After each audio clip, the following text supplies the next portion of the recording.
We're here today with Dr. Daylian M from Yale School of Management. Obviously in COVID-19, there is, we are working virtually and thinking about how to collaborate with difficult people is even more difficult, during this time. Hey, thanks, Adam. I've been teaching full-time at Yale since 2007. I teach negotiation, leadership, and ethics, and we're going to talk about dealing with difficult people, less about having a tough conversation or delivering bad news to them, and more about like striking deals and working on projects. In other words, more of the negotiating with difficult people. The roadmap kind of 10,000 foot view is I'll give you my overall view on negotiations, and some of you tuning in know me already, I know. And then I'm going to talk about 2 or 3 tools you can actually use. I'll give them super briefly. I want you to see negotiations and collaborating, especially with difficult people. I don't mean stubborn people or people who are evil or terrible, but people maybe because of their role or because of their perspective, because of their employment history, like you're coming at it from different views. There's people coming from different parts of the organization and it becomes difficult, largely because we have different agendas. Also, we don't really know each other as well as we should, right? We don't understand each other's agendas. And so this can be very difficult, but I should at least know what you're here for. What do you want? Why do you want that? And what are your priorities? What's easy for you? What's hard for you? Like, for example, when's the earliest you want this project to start? When's the latest you want it to start? What are some deal breakers for you? Don't solve a conversation before you have the conversation. I have an agenda here. I have feelings about what's going on, but before I launch into an angry tirade, let me hear what you have to say. And let's approach this kind of like, here's what I did wrong, not here's what you did wrong. Here's where I'm at fault in this situation. Here's the issue as I see it. What do you think? And so it's open-ended questions in the beginning. It's getting information. Negotiation is learning. Talk less. If you see negotiations with your opponents / partners, with others, as more of a 2-call process where first call or meeting, I'm just trying to figure them out more.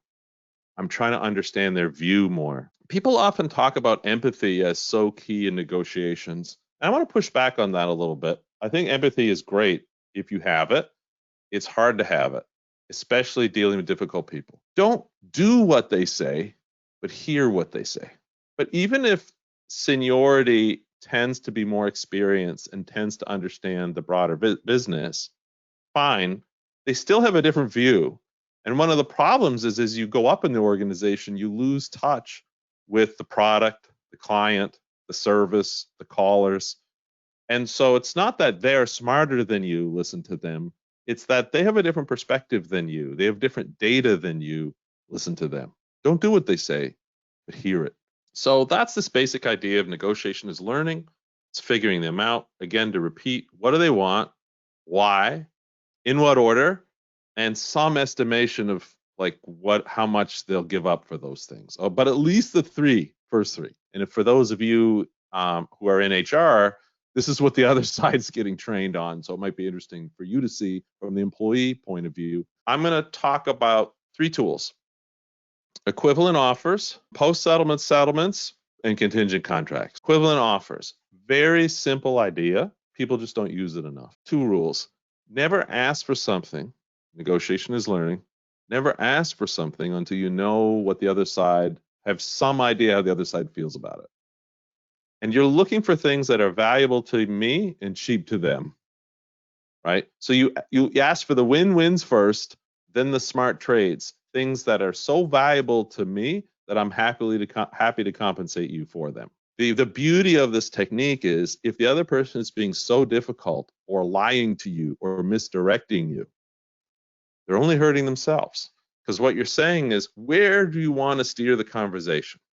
And they'll say, I hate both routes. You're being greedy. No, I understand. We got to negotiate up. Let me skip to a technique called contingent contracts. This is one of my favorites, and it's especially good with partners, like venture capitalists buying out an entrepreneur, or people coming from different teams in the organizations that have different views of the world, different expectations of the future. But you want clear metrics. To put it in a nutshell, when you disagree with someone about the future, just bet on it.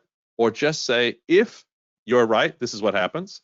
If I'm right, this is what happens. And I think one of the things that people have such a hard time dealing with difficult others is they think that they need to all see the world the way they like. We all need to agree about the future. We all need to agree about the world states in order to get a deal. Trade comes from disagreement, but we don't need to agree on the future. We just need to agree, if this happens, what happens, and if that happens, what happens.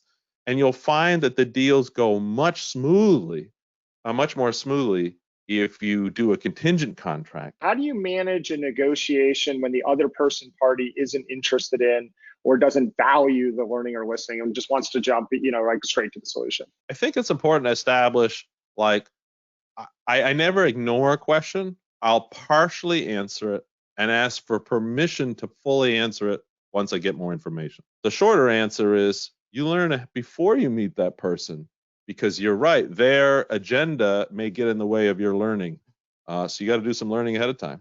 So another thing that people are curious about, cultural obstacles to negotiation. So negotiation approaches are very culturally rooted.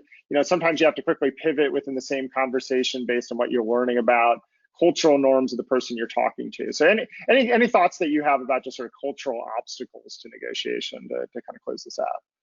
I often teach negotiations from the things that are more universal. Like, I think contingent contracts and post-settlement settlements, if you read about them, it's not that the techniques don't work over there, it's that you have to sell them differently over there. It's that how we show respect is different, massively different from one culture to another.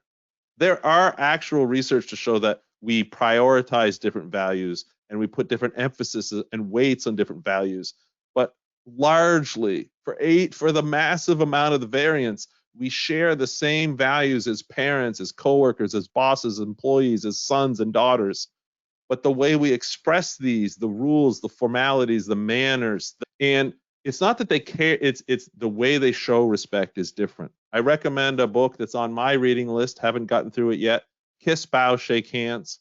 There's another book called Negotiating Globally, but the one that's on my list right now is Kiss, Bow, Shake Hands, that steers you through all the kind of the ways that different cultures negotiate. All right, thank you very much, Daylian. And just a couple, great to have you today. And again, just a reminder, here's Daylian Kane's information. You can connect with him on LinkedIn. And as well, he is a feature, he mentioned this, a feature professor on our Leading Effective Decision-Making course at ExecOnline. I will promise, since the culture question is such a hot one, I gotta have an article on this. So 2020, I'll be posting on this topic. I'll give you the top 5 tips. So connect. See you. Awesome. Looking forward to it. Bye. Bye now. Thank you, Adam.